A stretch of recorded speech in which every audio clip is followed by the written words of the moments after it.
What's up, ladies and gentlemen?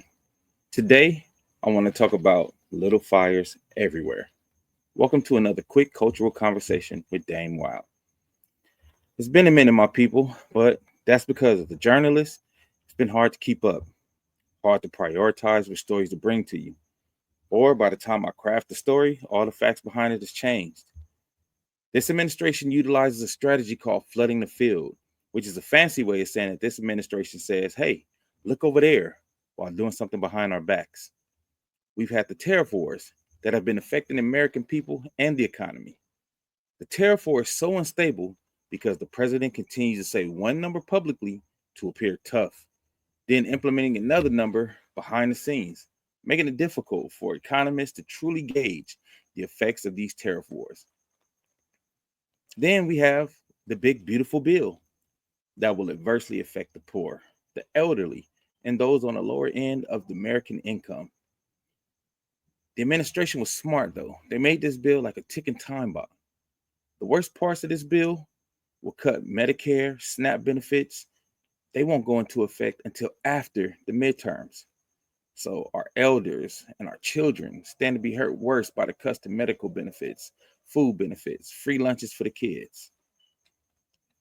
But while that's going on, now over here, we're also dealing with the Epstein files. Files that the Republicans have long called upon to be brought into the light because it was said to expose high-ranking Democrats at a high level. Part of Trump's campaign was to air out the Epstein files. Well, suddenly that changed when it was reported that Trump's name was in the file several times. Now, it hasn't said that he's, guilty of any wrongdoing. It just says that his names are in the files, and that's all we know so far. Trump's own head of the FBI, before he was in the White House, he screamed to the mountaintop about these files being released. But since he has been in the White House, the FBI has taken a complete 180 on the subject. Trump now calls it all a hoax. He's now blaming the Democrats for something him and his base fought for loudly just 6 months ago. More flooding the field. Trump has decided to make a test run of his dictatorship in D.C., where he's taken over all law enforcement in an attempt to crack down on crime in D.C., when in fact, crime has been down significantly at a 37% decrease.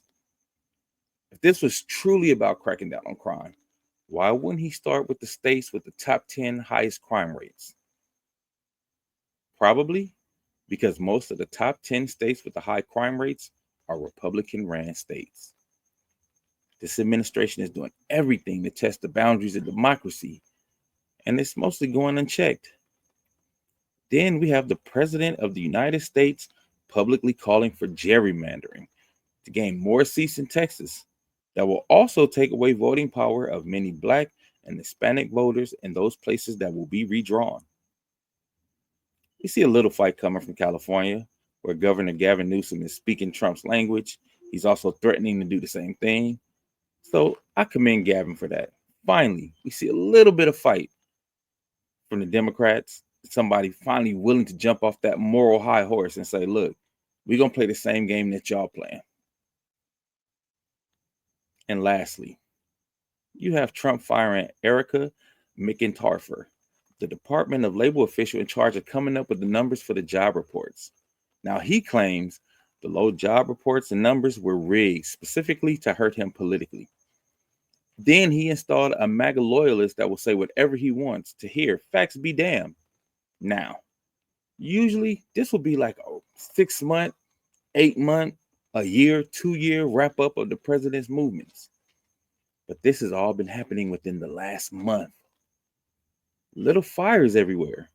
So we could be distracted from the biggest fire, which is him trying to light a match to the Constitution, or we can keep chasing all these little fires that he's putting out for us to try to make sense of all the craziness that he's doing. Listen, I want y'all to pay attention, but also don't let yourself get overwhelmed. The amount of things going on with this White House, the amount of things with this administration is kind of insane. Like, I try not to be an alarmist when I talk about Trump, but we are at a place where things are getting alarming. You know, when you say he's testing the boundaries of the Constitution 2 years ago, I felt like that was a bit hyperbolic, but it's not hyperbolic anymore. We are here. He is testing those boundaries.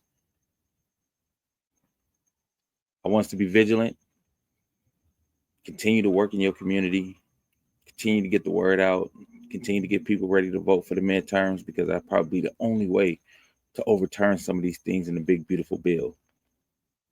The Democrats winning back the House and the Senate, because then they can make those changes before they go into effect. Because if not, millions of Americans will lose their benefits.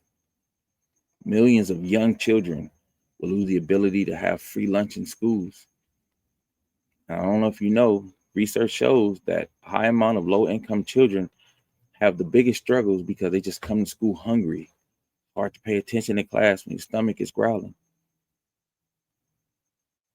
So listen, I know I always tell you guys to protect your mental health, because this stuff can get really crazy, get really overwhelming.